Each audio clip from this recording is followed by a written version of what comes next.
네,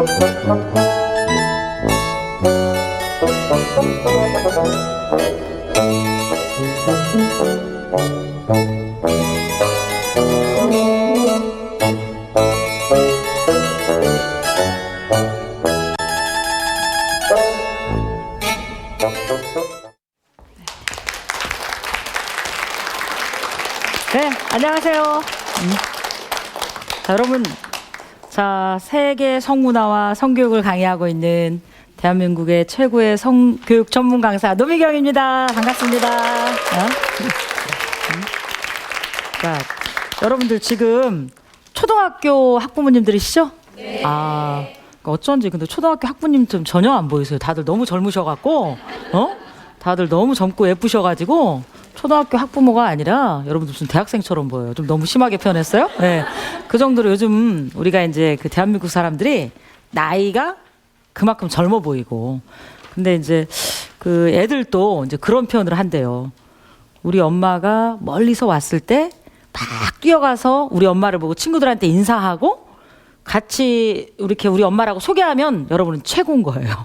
근데 애들이 이렇게 가다가 우리 엄마를 마주쳤다. 그럼 멀리서 피한다. 그러면은 그거는 아 내가 우리 애한테 뭐를 잘못했나, 우리 애한테 어떤 식으로 가르쳐야 돼, 그걸 좀 연구를 하셔야 된다는 거예요. 그래서 최고의 성공한 엄마는 애들이 오다가 나를 보고 뛰어와서 친구들한테 소개하고 인사할 수 있는 자 그런 엄마가 되기 위해서 자 이 시간 1시간 동안 그렇게 멋진 엄마와 최고의 내가 우리 엄마로서 어떤 모습을 어떻게 보여줘야 될지, 바로 그게 부모와의 자식 간의 대화거든요.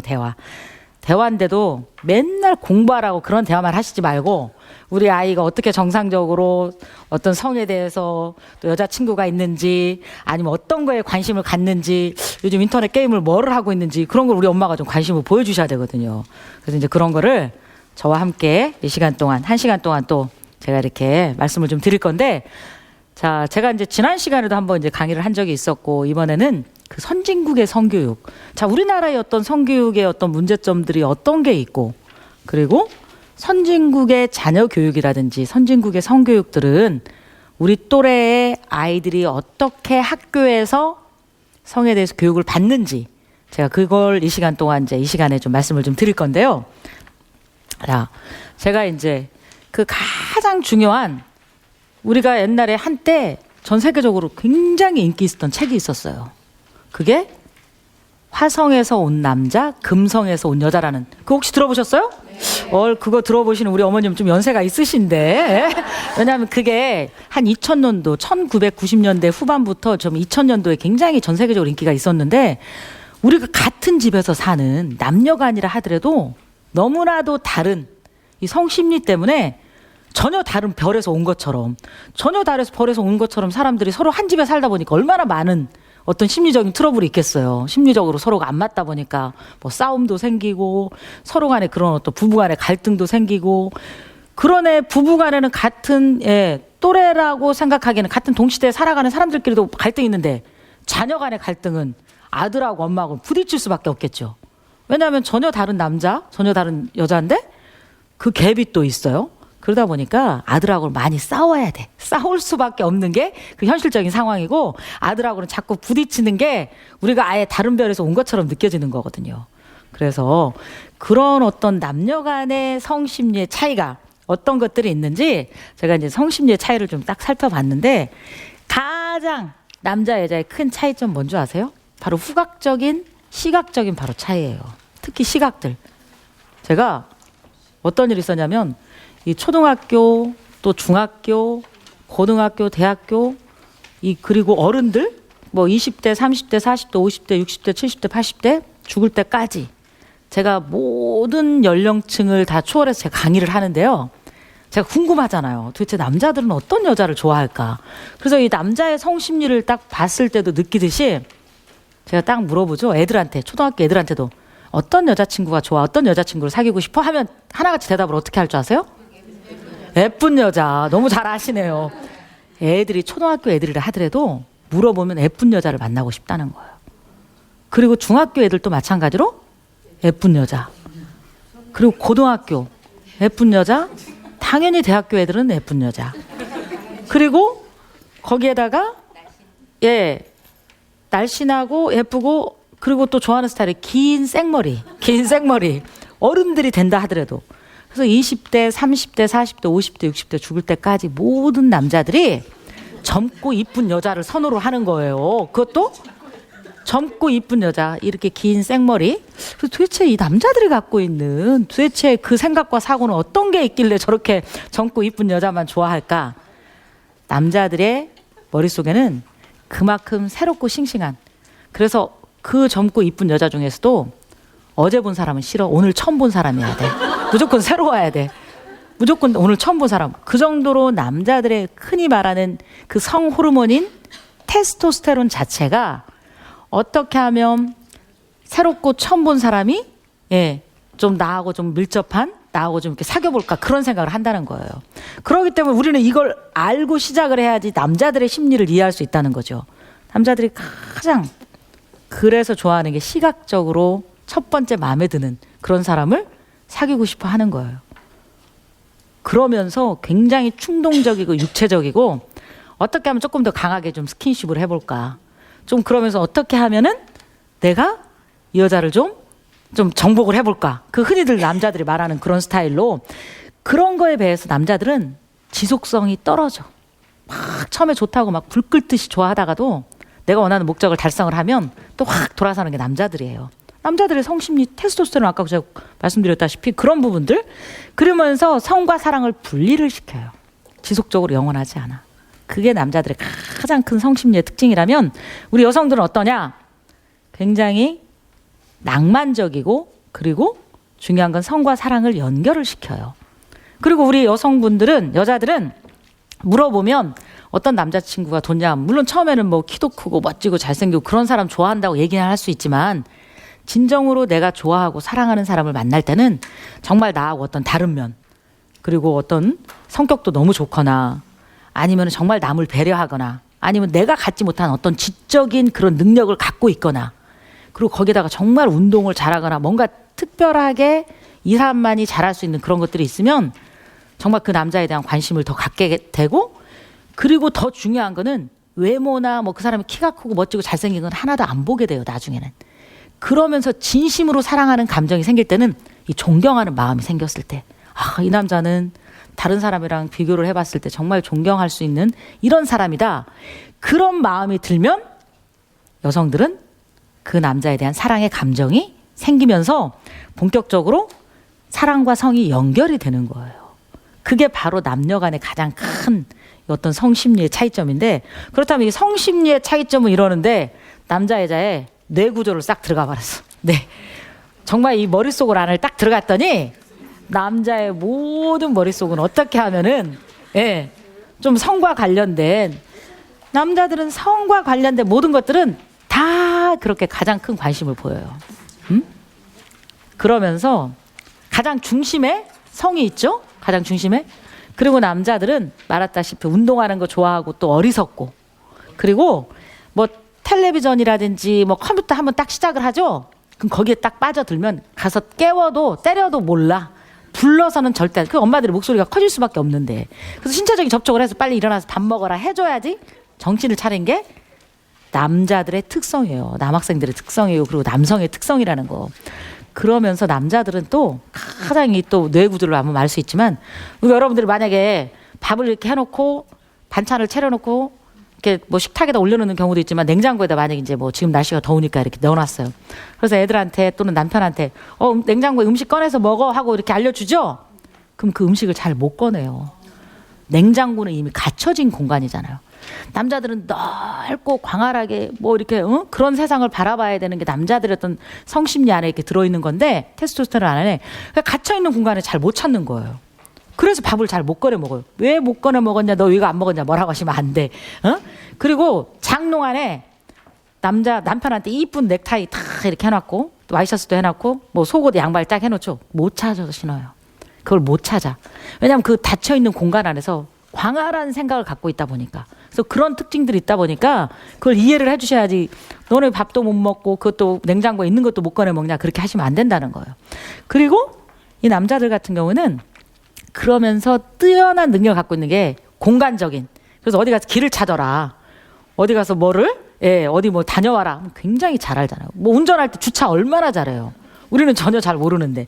그게 바로 어떤 큰 남자들의 어떤 뇌구조의 특징이라면 여자들의 뇌구조의 특징을 딱 보면 여자들은 그만큼 약속을 중요하게 생각을 해. 굉장히 중요한 약속을 딱 지키려고 하고 있고, 그 다음에 어쩔 수 없는 여자들의 어떤 그 본능 안에는 질투의 본능이 있어요. 질투의 본능이 있다 보니까,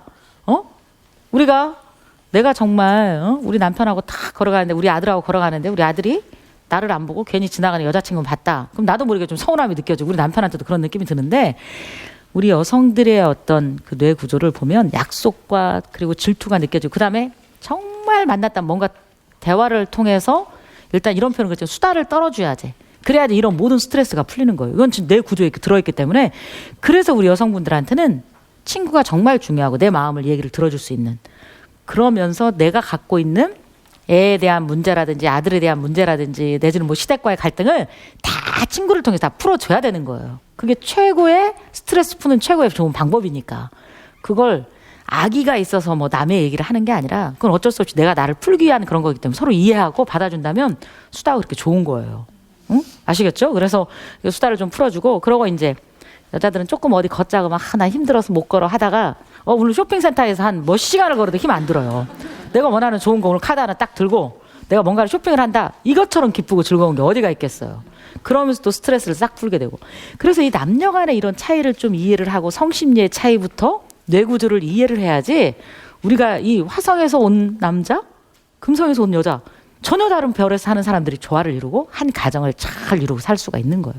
그래서 이런 기본적인 걸 여러분들이 좀 이해를 좀 해주시고, 그 다음에 이제 여기는 성적 자기결정권. 이건 너무 중요한 어떤 저기이기 때문에, 자, 성적 자기결정권 혹시 들어보셨어요? 잘 못 들어보셨죠? 그러니까 우리나라는 이게 정말 문제예요. 이 성교육을 제대로 했으면 우리도 성적 자기결정권을 좀 정확하게 있어야 되고, 그리고 남의 성적 자기결정권도 그만큼 존중을 해줘야 되는데, 그동안 이런 어떤 교육들이 안 되어 있다 보니까 우리가 성적 자기결정권은 어떤 거냐? 너무나도 중요한데, 자, 성적 자기결정권은 헌법 제10조 행복추구권에 해당한다는 거예요. 응? 어떤 성적인 결정을 내 스스로가 결국은 판단하고 내 스스로가 어떤 행동으로 옮길 수 있다는 거. 너무나도 중요한 얘기인데, 이 성적 자기결정권은 청소년기에 있어서 정말 중요한 어떤 그런 상황들을 이해를 해야 되고, 그리고 최근에 어떤 사례가 어떤 일이 있었냐면 여중생의 임신을 한 사건이 있었어요. 응? 여중생 임신한 사건이 있었고, 그 사건이 뭐였냐면 중학교 여학생이었는데 40대 남자를 어떻게 하고 우연히 좀 알아가지고 둘이 사귀게 되면서 여학생이 임신을 하게 돼버렸어요. 그 여학생이 임신을 딱 했는데 나중에 이 여학생이 소송을 제기를 했어요. 임신을 했는데 이제 이거에 대해서 어떻게 책임을 질 거냐. 그랬는데 결국은 이 남자한테는 무죄 판결이 된 거예요. 무죄 판결이. 나이가 여중생이었는데 14살 그렇게 먹었는데. 그리고 무죄 판결이 됐는데 그 무죄 판결의 이유를 딱 보니까 형법 305조에 만 13세, 그러니까 우리나라 지금 13살부터는 성적 자기 결정권에 의해서 상대방이 동의 시 가해자의 처벌을 피할 수 있는 법적 규정 때문에. 그러니까 예를 들어 뭐라고 설명을 하냐면, 이 40대 남자하고 이 중학교 2학년짜리 여학생이 서로 사귀어서 성관계를 했고, 그 성관계를 통해서 임신을 했기 때문에 이 여학생한테는 아무 책임을, 그 가해자인 남자한테 아무 책임을 물을 수가 없다라는 거예요. 왜냐하면 이미 우리나라의 법적으로 13살 이상이 되면 성적 자기결정권을 갖고 있기 때문에. 그래서 이게 법적으로 너무 빨리 성적 결정권을 줬다. 그렇게 좀 얘기할 수도 있는데, 자, 그러면 그게 어떤 일이냐면, 자, 형법 305조에 이거는 정말 의제강간 나이에 대한 어떤 그런 걸 다 했는데, 그래서 아까 그 국회에서 그 여중생 사례를 바탕으로 해서 여러 가지 좀 논란이 있었어요. 우리나라도 이 성적 자기결정권에 오히려 선진국 같은 경우는 16세 이상이거든요.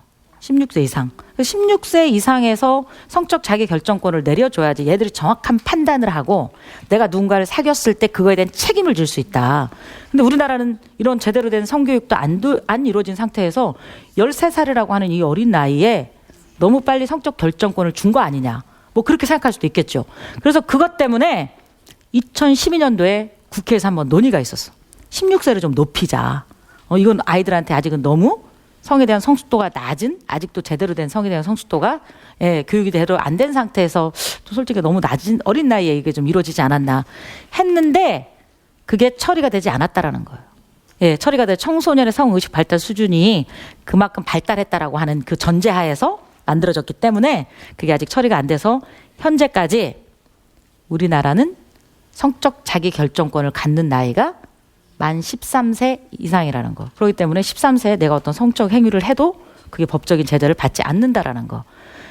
그래서 더 중요하게 어떤 교육이 더 필요하다라는 거예요. 그래서 근데 여러분들 생각할 때 좀 그렇지 않으세요? 그렇죠. 애들한테 너무 아직은 어린 나이인데 이런 성적 자기 결정권을 줘서 그래서 아까 그 40대하고 그 10대 중학교 학생하고 사귀었는데 결국 그 남자하고 법적인 어떤 공방까지 갔는데도 이 남성이 무죄 판결을 받은 거는 이미 너는 13살 이상이기 때문에 네가 결정해서 따른 거다라고 결론을 내렸기 때문에 그래서 이게 어떤 문제의 어떤 소지가 될 수 있지만 선진국은 16세 이상이라는 거.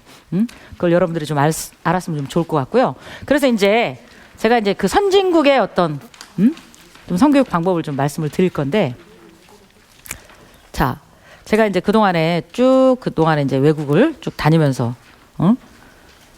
가장 중요한 건 제가 이제 성교육 강사고 그 세계 150개국 이상 수천의 도시 늘 뭐 이렇게 다니면서 제가 이제 봐왔던 그 결론을 들어보면 선진국 같은 경우에는 정말 성교육이 잘 된 나라를 보면 저도 빨리 우리나라가 이렇게 좀 됐으면 좋겠다.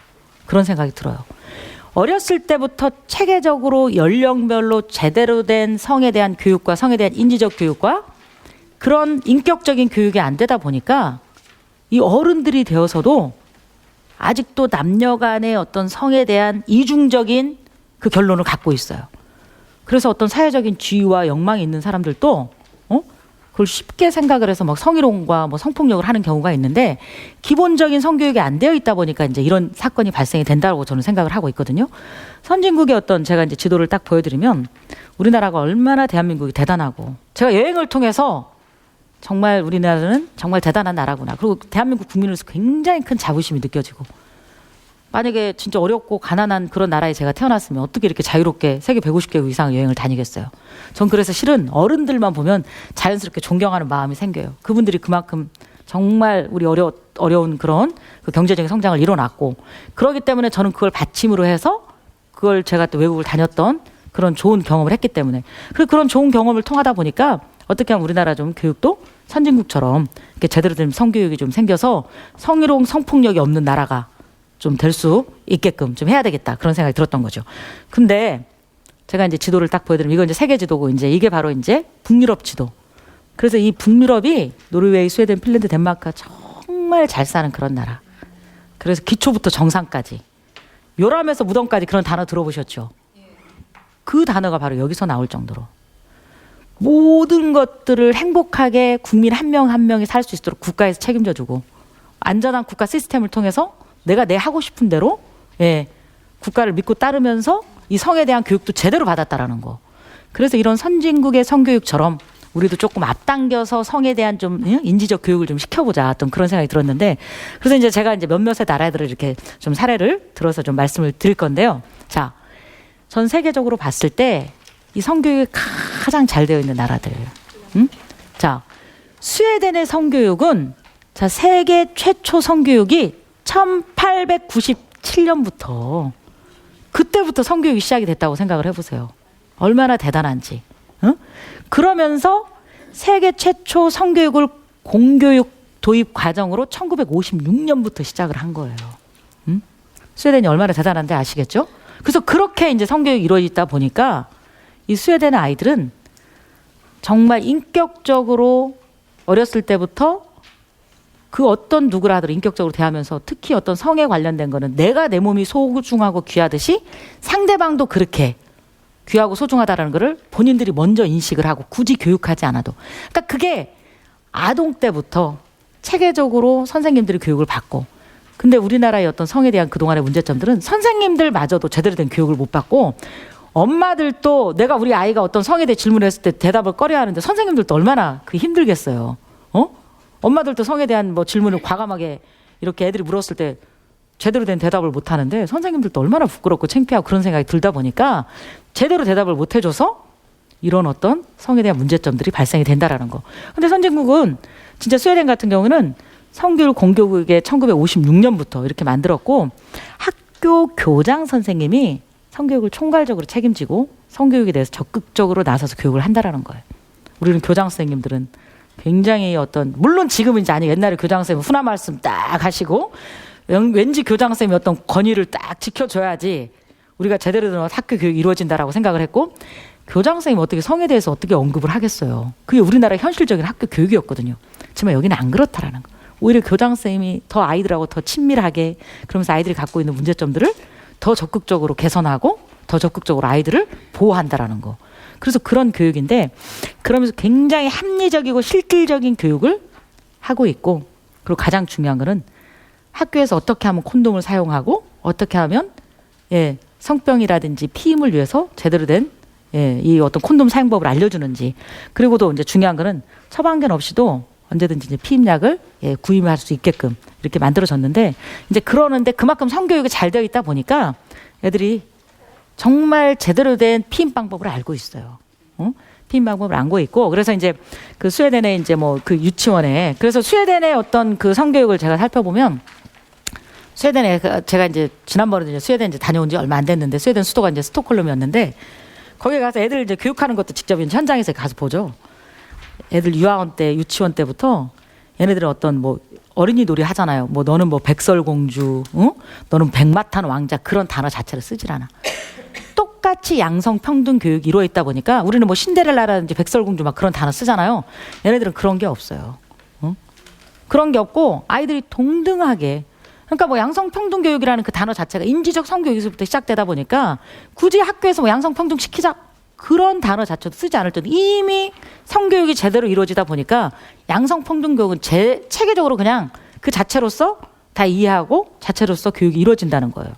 그래서 유치원에 딱 가면 애들이 그런 놀이를 하도 내가 모든 것들을 선택하고 물론 뭐 엄마 놀이, 아빠 놀이 막 그런 얘기도 이제 하고 그러기는 하지만 그래서 그만큼 내가 모든 스스로를 내 스스로가 판단해서 내가 결정하고 그러면서 그 결정에 대해서 누구나 다 서로 존경하고 존중받을 수 있는 그런 교육들이 이루어지고 있고 아까도 이제 사진을 보지만 그 콘돔 키우는 방법이라든지 콘돔 사용하는 방법도 그 스웨덴에서는 그대로 이루어지고 있고 그다음 이제 스웨덴 이제 오른쪽에 있는 나라가 이제 핀란드예요. 그래서 수도는 이제 헬싱키인데 그 핀란드의 성교육 같은 경우에도 1970년부터 성교육을 필수 교과로 채택을 했어.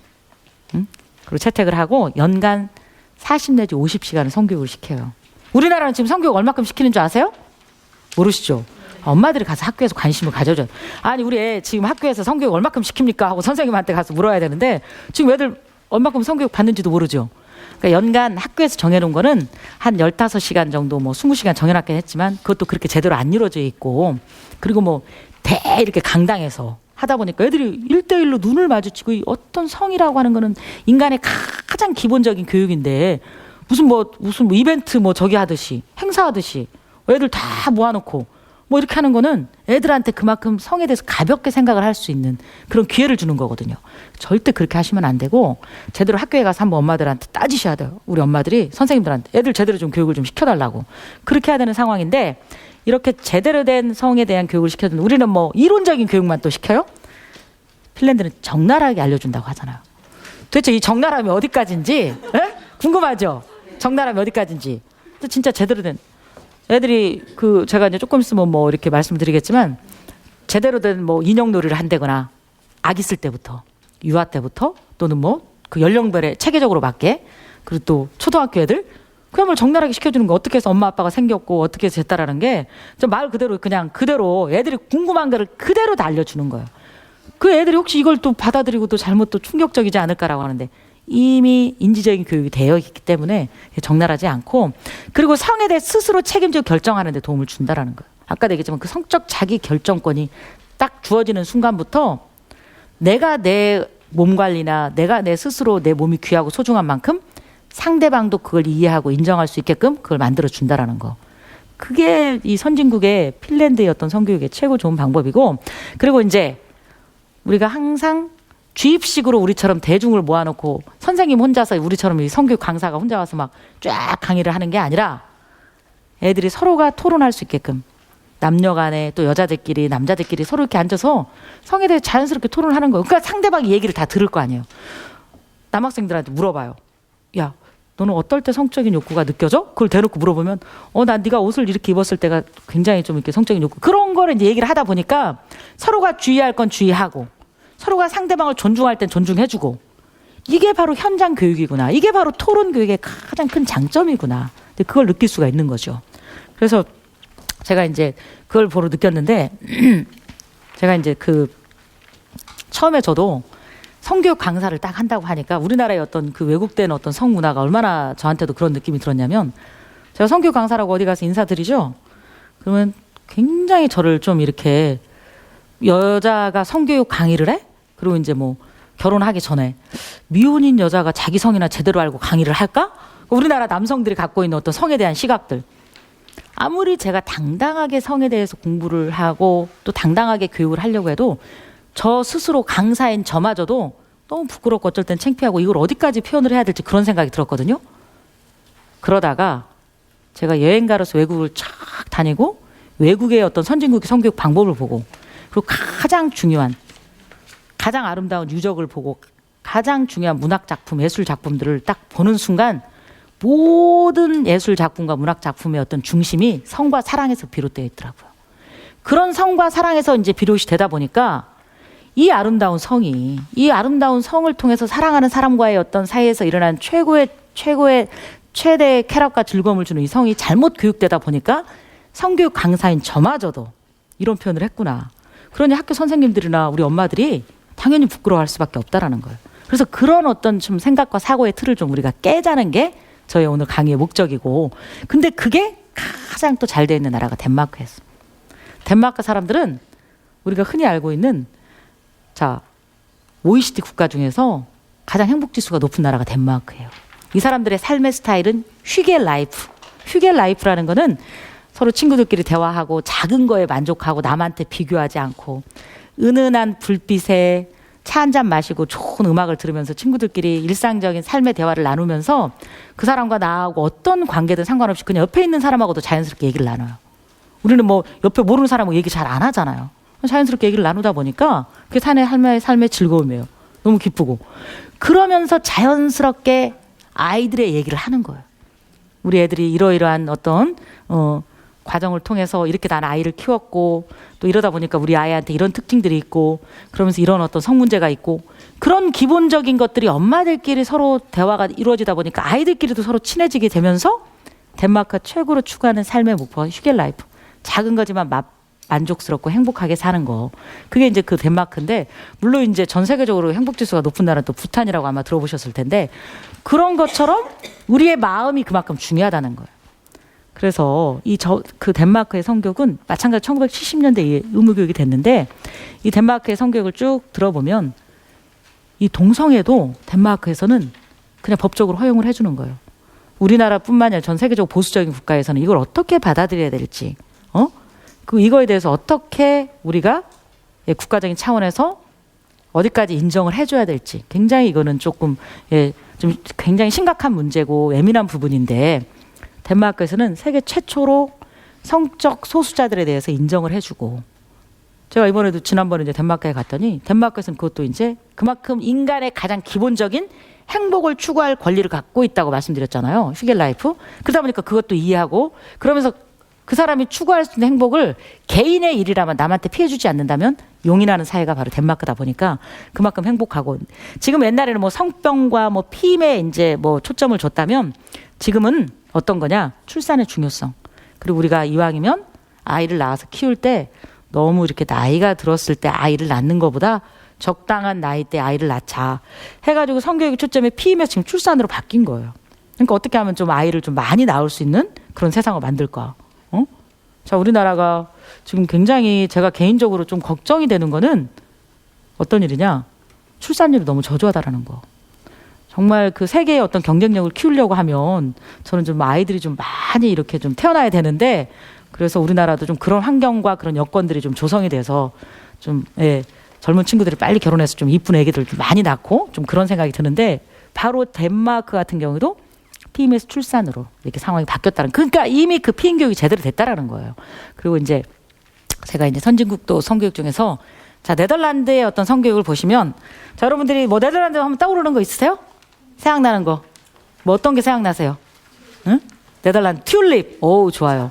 풍차. 네덜란드 다녀오셨군요. 풍차가 바로 떠올리시는 거면. 네덜란드 진짜 튤립과 풍차의 나라예요. 어? 그리고 옛날에 그 우리나라의 축구 감독이었던 히딩크 네덜란드 분이었죠. 네덜란드 굉장히 키도 크고 그런데 네덜란드가 또 전 세계적으로 알려진 게 그 나라는 성매매가 합법화된 나라예요. 그런 나라인데 네덜란드가 그러면서도 가장 또 이쪽 그 서유럽 쪽에서 성교육이 잘 된 그런 나라예요. 네덜란드의 성교육의 가장 중요한 것은 바로 토론식 수업 진행 방법이고 그리고 거기에다가 No means no 교육. No means no 교육 아시죠? 어떤 건지. 아닌 거는 정말 아니다. 우리처럼 뭐 아니다가 아니다, 응? 긴 것처럼 넘어가는 게 아니라 아닌 거는 아니라는 그 교육을 시키고 더블 더치 피임법을 시켜요. 여성도 남성도 어떻게 하면 콘돔을 사용을 해서 피임이 되지 않게끔 할까? 여성도 자기 스스로가 우리 여자들도 피임 방법을 알아서 더 이상 임신이 안 되게끔 하는 방법. 그렇기 때문에 어렸을 때부터 이런 체계적인 성교육이 되다 보니까 상대방을 더 배려하는 상대방을 이해하는 그런 성교육이 이루어져 있고 그런 피임 방법이 바로 주어졌다라는 게 네덜란드의 성교육이고요. 그리고 이제 독일의 성교육. 제가 이제 독일의 그 성교육 방법을 제가 이제 우리 그 초등학교, 중학교, 고등학교 이제 보건 선생님들과 함께 제가 독일에 직접 어떤 성교육 현장을 좀 같이 이렇게 공부를 하러 간 적이 있었어요. 그래가지고 이제 그 선생님들 이제 아무래도 현장에서 일하시는 우리 초등학교, 중학교, 고등학교 보건 선생님들과 함께 이제 모셔가다 보니까 직접 성교육 현장에 제가 이제 아이들이 그린 거를 이렇게 사진을 좀 이렇게 해서 여러분들한테 보여드리는데 애들한테 엄마 아빠의 모습을 그려봐 했더니 막 저렇게 그리고 그리고 내가 어렸을 때 어떤 신체적인 변화를 통해서 자랄 것 같아? 애긴데도 나 이렇게 자랄 것 같아 하고 애들이 먼저 자기 어른들의 모습을 막 그렇게 그려놓기도 하고 근데 우리가 보기엔 좀 민망해요. 아니 저 그림이 어떻게 보고 이런 그림을 그릴까? 그게 바로 물론 성윤리적인 교육도 굉장히 중요하지만 과학적인 어떤 거에 초점을 맞춰. 네가 몇 살 때는 어떤 신체적인 변화가 있고 네가 지금 나이를 이렇게 먹었을 때는 어떤 몸의 변화 때문에 네가 어떤 생각을 하고 어떤 행동을 해야 된다라는 거를 딱 아이들한테 교육을 가르치고 그다음에 네덜란드의 가장 제가 또 중요하게 생각하는 거는 요즘 우리나라의 최고의 직업은 저는 볼 때는 학교 선생님들이시거든요. 얼마나 선생님도 되게 힘들고 또 그런 어떤 전공을 하기도 쉽지 않고 또 대학을 들어가기도 쉽지 않은데 그러니까 우리 선생님들이 되기 위해서는 정말 공부도 잘하고 그러는데 언제 우리가 성교육을 또 학교 선생님들이 받겠어요. 근데 네덜란드뿐만이 아니지만 네덜란드 성교육이 잘 됐지만 이 독일의 성교육을 보면 선생님이 되기 위해서는 교사 지망생은 무조건 성교육을 그러니까 자기가 교육을 받아야만이 성교육에 그 이수를 해야만이 교사 될 수 있는 자격증이 주어진다라는 거. 그러니 얼마나 애들하고 성에 대해 자유롭게 토론하고 자유롭게 얘기하고 성에 대해서 올바른 지식을 전달을 하겠어요. 이게 네덜란드의 교육이거든요. 이게 바로 독일의 교육이고.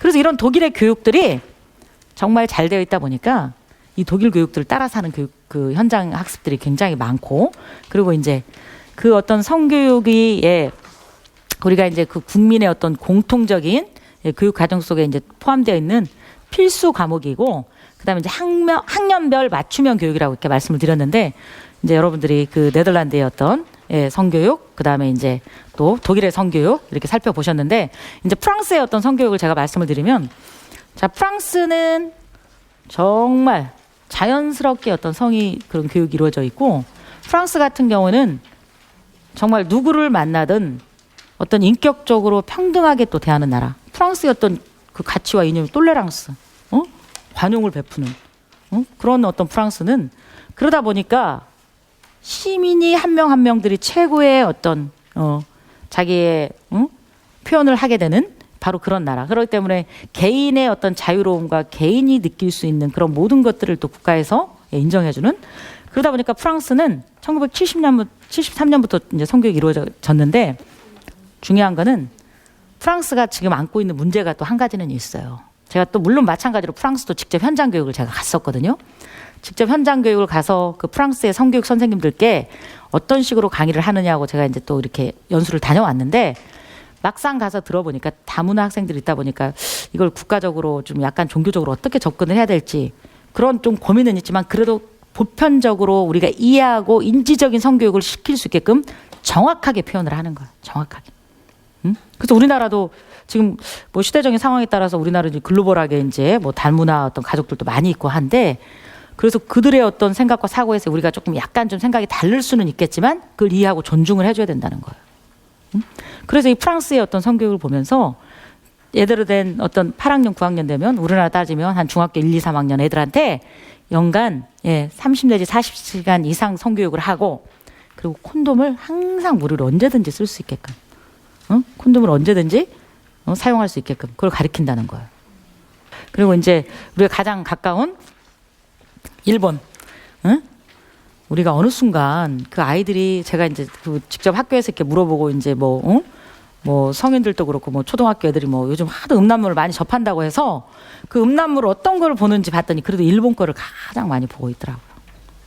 일본의 음란물들이 굉장히 우리나라에 많이 들어와 있는데 근데 일본 같은 경우에도 정말 제대로 된 어떤 성교육이 이루어진 바로 그런 나라거든요. 응? 제대로 된 그런 나라 우리랑 가장 가까운 어떤 그런 그 뭐 위치에 이렇게 있다 보니까 일본의 어떤 문화를 우리가 가장 또 빨리 받아들이고 그러면서 또 그대로 따라 하려고 하는 경우가 있다 보니까 일본의 어떤 동영상들이 굉장히 많이 들어와 있는데 그런 어떤 일본이지만 성교육은 굉장히 제대로 잘 되어 있고 그래서 아이들한테 아까 우리 어머님께 제가 말씀드렸죠. 애들이 엄마 나 어떻게 생겼어? 엄마 어떻게 아빠하고 사랑을 해? 그거 물어보면 처음에 즉답을 하기에는 조금 그럴 수 있을 때 제가 말씀드렸던 그림책을 보여주거나 아니면은 뭐 내용 속에 뭐 어떤 그런 것들을 좀 이렇게 해서 알려주거나 아니면은 적당하게 뭐 적당하다는 게 좀 어떻게 하지만 제가 뭐 이렇게 말씀을 드렸다시피 아이들한테 애들이 호기심 정도까지만 이렇게 우리가 표현을 해주는 거거든요. 근데 일본은 아예 교실에서 이렇게 강의를 하고 교육을 가르치고 그게 바로 일본의 성교육이에요. 그러니까 우리는 감히 상상할 수 없는 그런 교육들. 그래가지고 속옷만 입고 선생님 강의도 또 해주고 그러다 보니까 선생님과 아이들이 격이 없어지면서 내가 어떤 성적인 문제라든지 어떤 성에 대한 잘못된 거 호기심이 있을 때 또 왜곡된 생각을 갖고 있을 때 정확하게 우리 선생님한테 그걸 상의도 하고 상담도 하고 논의도 하고 그러면서 토론을 통해서 제대로 된 성에 대한 상대방의 얘기를 듣고 표현하는 거. 그래서 이제 현실적인 성교육으로 바뀌고 있는 게 일본의 성교육이고 이미 현실화됐다라는 게 가장 큰 일본의 성교육 특징이죠. 그리고 이제 자 미국의 성교육을 보시면은 미국도 역시 마찬가지로 이제 뭐 성병을 예방을 하는 뭐 교육 목표로 이렇게 도입이 됐고 그다음에 이제 임신과 성병 예방 중심의 성교육이었고 그다음에 청소년의 임신 성병이 어떤 여러 가지 좀 사회적인 문제가 되다 보니까 좀 그거에 대해서 좀 적극적으로 좀 이렇게 좀 성교육을 좀 시키자. 그래가지고 성교육은 물론 이제 뭐 미국은 뭐 주별로 이렇게 다 어떤 자치적인 교육이 있지만 그 50개 주의 자치적인 성교육을 실시하는데 정말 제대로 된 성교육을 시키고 있어요. 그리고 이제 저기 인형이 이렇게 있는데요. 이게 정말 좋은 교육이더라고요. 미국에서. 인형교육. 혹시 그 인형교육 들어보셨어요? 안 들어보셨죠? 저는 이걸 보면서 야 우리 아이들한테도 이런 거 한번 교육을 좀 시켜보면 어떨까? 우리가 그 피임이 얼마나 중요하고 피임이 잘못돼서 혹여라도 어떤 아이들이 임신을 했을 때 얼마나 내 스스로가 그거에 따른 후유증이 큰지 특히 우리 여학생들 정말 임신에 대한 필요성을 제대로 아까 피임하는 방법도 알려주는 것도 중요하지만 제가 이런 교육을 한번 시켜보면 애들이 알아서 더 피임을 하겠구나 그런 생각이 드는데 이게 바로 이제 인형인데 이 인형의 앞모습은 아까 보였지만 이렇게 생겼잖아요. 근데 뒷모습을 보면 저렇게 생겨가지고 어떻게 생겼냐 앞모습은 이렇게 인형처럼 생겼는데 뒷모습에는 어떤 센서가 있어요. 그래가지고 이제 선생님이 애를 하나를 딱 맡겨. 야, 너 이 애기 데리고 가서 일주일 동안 집에서 잘 키우고 와 하고 이제 애를 주면 숙제를 내줘요. 일종의 숙제를 내주면 애들이 그 숙제를 이제 정확하게 해갖고 갔는지를 뒤에서 이제 이거를 이제 테스트하는 용지가 있어요. 애들이 저녁에 자다 말고 애가 우는 거예요. 그러면 애가 얼마나 고나게 자다 애가 우니까 삥삥거리고 막 울어. 그럼 애가 일어나서 아 애기가 배고픈가 보다 하고 이제 여기 있는 센서로 밥 먹는 걸 입에다 넣어줬더니 그래도 막 우는 거야. 이상하네? 애기가 배고픈 줄 알고 입을 넣어줬는데 아직도 울고 있어? 그래서 또 다른 걸 빼갖고 오줌 쌌나 보다 하고 딱 넣어줬어요. 그랬더니 그래도 울고 있어. 다른 걸 빼서 얘가 놀아달라고 그런가 보다 하고 딱 넣었더니 얘가 다 웃고 있어. 안 울어. 그러면서 얘를 일주일 동안 계속 반복적으로 애가 울어내는 애를 밥 먹는 것도 센서를 넣어줬다가 놀아주자고 센서를 넣어줬다가 또 어쩔 때는 트림 시켜달라고 센서를 넣어줬다가 또 어떨 때는 내가 지금 이렇게 소변 받고 대변 받고 치워달라고. 그러니까 애들이 키워보니까 너무 힘들거든요. 이거는 진짜 이게 애를 키우는 게 이렇게 어려운 일이라는 걸 느끼면서 아이들 한 명 한 명이 이건 정말 임신을 해서는 안 되겠구나. 그것뿐만 아니라 엄마에 대한 사랑의 감정이 더 생긴대요. 내가 직접 키워보니까 이렇게 애를 키우는 게 쉽지가 않았구나. 나도 이렇게 해서 내가 우리 엄마가 나를 제대로 키워주셨구나. 그걸 알 수 있다고 하는데 이게 정말 좋은 방법이에요. 그래서 뭐 기저귀도 갈아주고 트림도 시켜주고 밥 먹고 그래서 이제 제대로 된 이제 교육을 이제 이렇게 해서 가르치게 됐는데 자 그러면서 이 미국의 애들의 어떤 성교육 방법이 이런 식으로 진짜 이루어지면서 미국 엄마들은 애를 직접 이제 키우는 그 과정들을 이제 살펴보면서 아이고 우리 아이가 이제 한 단계 어른이 되어가는구나 이제 그걸 더 느끼게 되면서 엄마하고 더 그때부터 대화가 더 잘 된대요.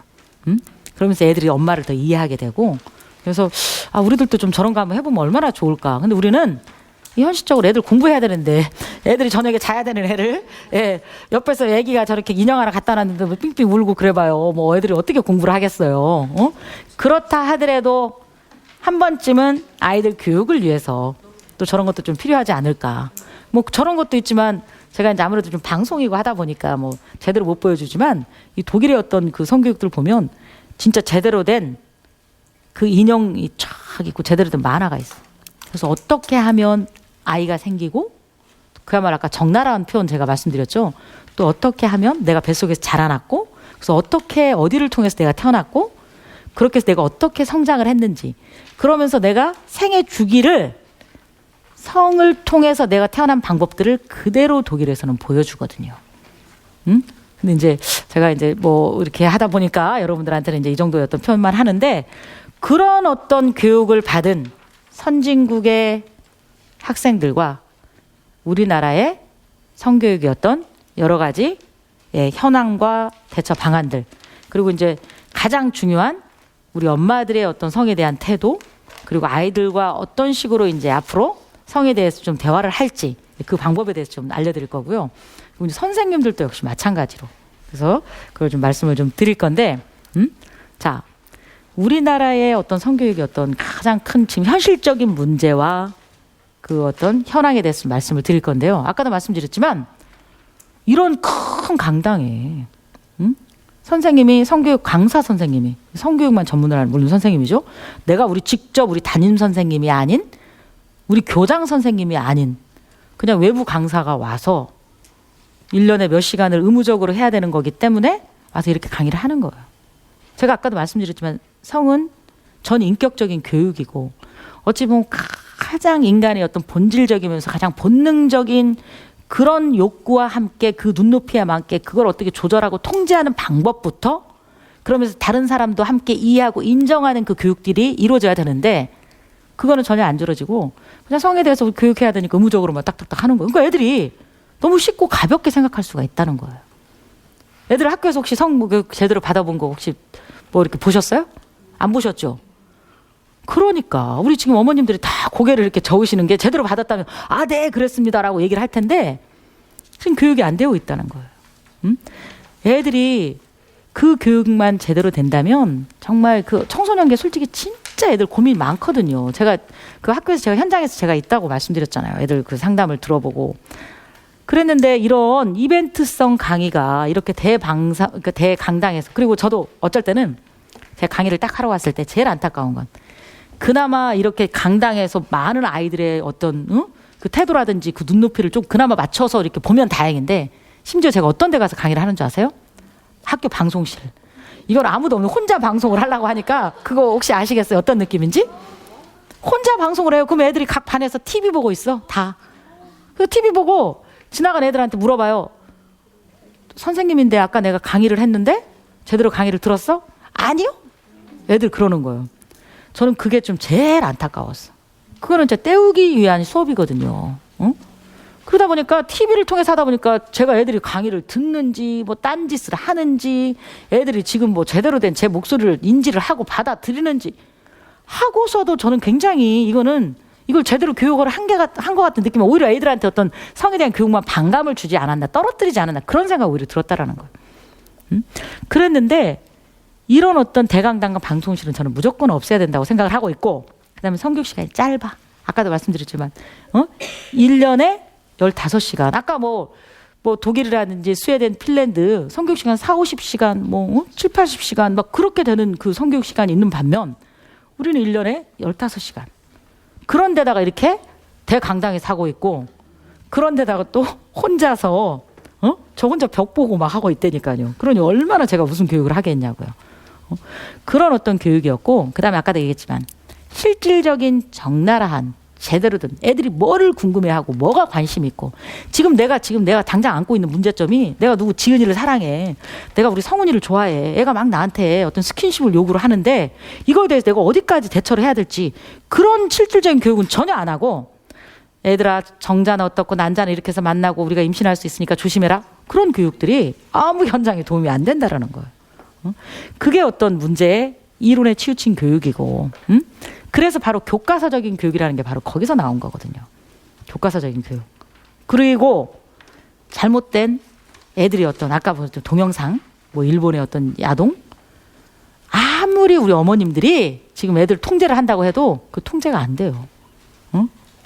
애들한테 너 이거 보지 말고 공부만 해라 어떻게 해도 애들은 친구들끼리 어떻게 해서는 다 그게 보고 그리고 또 그걸 또 애들이 관심 있어 하고 궁금해하고 호기심이 있어야 또 정상인 거고 우리 애가 그런 정도 호기심이 없다라는 거는 그건 또 아이들끼리도 서로 또 그 또래 애들끼리 또 소통의 어떤 창이라는 게 있거든요.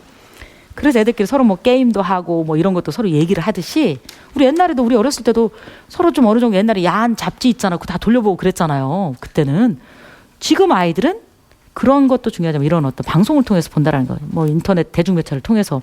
그래서 이제 그런 잘못된 왜곡된 성에 대한 특히 여러분들도 아시겠지만 제가 가장 큰 지금 문제점으로 지적하고 싶은 건 뭐였냐면 제대로 된 성교육이 안 된 상태에서 야한 뭐 이렇게 동영상 그런 음란물들을 대하다 보니까 이 어떤 실질적인 성관계에서도 저런 동영상을 통해서 아이들이 저렇게 행동을 하나 하고 애들이 잘못된 성관계를 갖고 있다는 거예요. 잘못된 성지식을 갖고 있고. 뭐 동영상에서는 얼마나 막 이상하게 표현이 되잖아요. 그건 어디까지나 다 어떤 상업적인 목적에 의해서 이 사람들은 이걸 제작을 했기 때문에 많은 사람들이 이걸 클릭을 해서 봐줘야지 자기들이 어떤 돈벌이 수단으로 이용을 하다 보니까 정말 사랑하는 사이에서 뭐 만들어진 어떤 성에 대한 관계라든지 정말 사랑하는 사이의 어떤 성관계를 보여주는 게 아니라 이걸 막 찍어놓고 방송을 이걸 어떻게 하면 많은 사람들한테 좀 팔아서 좀 돈벌이의 어떤 수단으로 이용을 할까. 그러다 보니까 이거를 남성 위주에 왜냐하면 남자들이 호기심이 더 많고 관심이 많다 보니까 어떻게 하면 좀 많은 사람들한테 이거를 좀 보여줄까. 그 제작사에서는 그 돈벌이의 수단으로 만들다 보니까 그걸 갖다 애들은 이게 정상인 것처럼 생각을 하고 있다는 게 가장 큰 문제라는 거예요. 그래서 제대로 된 좀 교육을 좀 하자. 그런 어떤 이슈이고요. 그다음에 가장 또 중요한 거 가정 성교육의 현황의 문제점이라는 거예요. 우리 어머님들한테 좀 여쭤볼게요. 애들한테 그 성교육 좀 해보신 적 있으세요? 초등학교 1학년 때부터? 네? 혹시 해보신 우리 어머님? 아무도 안 하셨잖아요. 저마저도 성교육 강사인 저마저도 제가 조금 부끄럽고 막 그렇게 생각을 했었는데 모든 예술적 소재가 성과 사랑에서 비롯되면서 인간의 성이 얼마나 우리한테 다양한 모든 거에 대한 중심을 주는지 그리고 그 아름다운 성을 통해서 성적인 즐거움과 쾌락과 쾌감을 느꼈을 때 그 2차적, 3차적, 4차적인 어떤 욕구를 완성시킬 수 있는 인간의 가장 본질적인 그 욕구거든요. 그래서 에브라임 메슬로우라고 하는 사람이 5단계 욕구서를 그래서 내세운 거예요. 가장 가정에서 가장 내가 어떤 인간의 본질적인 가장 그 중심을 이룰 수 있는 기본적인 욕구가 해결이 되어야지 소속된 느낌, 안정감이 있고 그 다음에 내가 원하는 최고의 성취적인 욕구를 취할 수 있다는 거. 그러면서 우리 여성들한테는 심미적, 탐미적인 욕심이 있어서 내가 이렇게 이쁘게 꾸미고 옷을 이쁘게 입는 것도 내 스스로가 만족도를 내 스스로가 높이는 거거든요. 그런 어떤 아름다운 성이 우리마저 제대로 교육을 못 받고 우리 엄마들이 어떤 그런 인식을 갖고 있다 보니까 우리 가정교육의 어떤 문제점도 거기서 나타난다라는 거. 그래서 일단 자녀와 대화를 나눌 때 특히 성에 대한 대화는 되도록이면 피하려고 하고 공부만 하라고 해요. 그래요, 안 그래요? 공부만 하라고 하잖아요. 너는 뭐 그런 게 관심 있냐? 너는 알아서 어른이 되면 자연스럽게 커지고 그러면서 자연스럽게 알아가는 걸 뭘 그 관심을 갖고 있냐? 그냥 너는 좀 공부를 열심히 하라. 그런 걸로 다 그렇게 얘기를 하고 있고, 그 다음에 본인들 자체마저도 어떤 성교육이 그렇게 중요한가? 그런 어떤 필요성을 본인이 잘 못 느끼고 있었던 거예요. 근데 어떤 일이 딱 생기면 아, 내가 좀 애한테 관심을 좀 가질 걸. 그런 교육을 좀 미리 좀 시킬 걸. 아마 그런 생각이 들었다는 생각도 들고요. 그 다음에 중요한 거는 우리 부모님들이 위에서 우리 부모님한테 그렇게 교육을 받았고 특히 엄격한 집안에서 태어난 아빠한테 교육을 받은 우리 엄마들, 그런 딸들이 내가 애를 낳았을 때는 똑같이 나도 내 스스로가 보수적이다 보니까 애가 그렇게 자라주기를 바라는 거예요. 응? 애가 그렇게 자라기를 바라고. 그래서 이 엄마들이 보수적인 생각을 갖고 있다 보니까 그 보수적인 틀을 깨기가 쉽지가 않아요. 왜냐하면 우리는 전통적으로 우리는 그렇게 교육을 받아왔기 때문에, 그리고 특히 우리 아버지한테 교육을 그렇게 받았기 때문에 우리 자식들한테도 나는 그렇게 교육을 해야 되겠다라고 하는 그런 어떤 의무감이 또 있었고, 그러니까 그런 틀을 깨나가서 좀 생각을 좀 개방적으로, 그러면서 좀 외국의 엄마들처럼 아이들하고 좀 터놓고 좀 성에 대해서 얘기를 좀 해야 된다는 거예요. 그리고 이제 부모님들이 자녀 성에 대한 이 오해를 좀 말씀을 드렸던 게, 우리 애는 전혀 그런 게 관심 없어. 그리고 우리 애는 그런 거 교육시키지 않아도 그냥 정상적으로 잘 자란다고 생각을 하는 거예요. 근데 애들이 굉장히 고민을 많이 하고 있다라는 거. 그게 현실적인 어떤 그런 부분들이고, 그다음에 이제 우리가 이제 가장 중요한 게 초등학생 이제 성교육 방법을 제가 이제 하고 이제 마무리를 지을 건데, 가장 여기서 중요한 건 말씀드릴게요. 초등학교 성교육 방법은 애에 대한 뭔가 물어봤을 때 당황하거나 그거에 대해서 부끄럽게 생각하거나 그렇게 생각하시면 안 되고, 성에 대한 정확한 지식과 정확한 가치관을, 그리고 내가 중요한 만큼 상대방도 중요하다라는 것, 그런 걸 꼭 가르쳐 주셔야 돼요. 그리고 우리가 남자 여자의 어떤 신체적인 또 심리적인 그런 차이에 대해서 정확하게 좀 이해를 좀 시켜야 되고, 그리고 이제 중요한 거는 또 애들의 그 초등학교 1학년, 2학년, 3학년 또 4학년, 5학년, 6학년에 따라서 그 연령에 따라서 그 교육 방법도 달라져야 되고, 걔네들의 눈높이에 맞춰서 질문을 했을 때는 그거에 대한 답을 명확하게 우리 어머님들이 그때는 안 해줄지언정 나는 알고 있어야 된다는 거예요. 응? 대놓고 애들한테 그때는 표현 못하지만 나는 알고 있어서 그걸 내 스스로가 융통성 있게 그때그때 맞춰서 대화를 해주고 답을 줘야 된다는 거. 그게 굉장히 중요하고요. 그리고 이제 아까도 말씀을 드렸지만 그 성폭력, 성희롱, 그 아이들이 같은 또래들끼리 또는 뭐 어른들을 위한 유괴를 이용한 성폭력이 있을 수 있기 때문에 그거에 대해서도 정확하게 어디까지가 성희롱이 성폭력인지, 상대방이 싫다라고 느꼈을 때는 어떤 행동을 해서는 안 된다라는 거, 그것도 정확하게 좀 알려줄 필요가 있고요. 내 몸이 귀한 만큼 상대방은 귀하고, 좋은 느낌과 싫은 느낌에 대해서 정확하게 엄격하게 구분을 하는 거를 가르쳐 주시고, no means no, 굉장히 중요한 거예요. 아니면 아닌 거 끝까지. 그리고 이제 그렇게 하고, 아까도 얘기했지만 좀 어려울 때 내가 대답을 좀 피할 때는 알고는 있지만 이런 교재나 좀 교구를 좀 활용을 해서 좀 제대로 된 좀 교육을 좀 하시는 게 너무 좋을 것 같고요.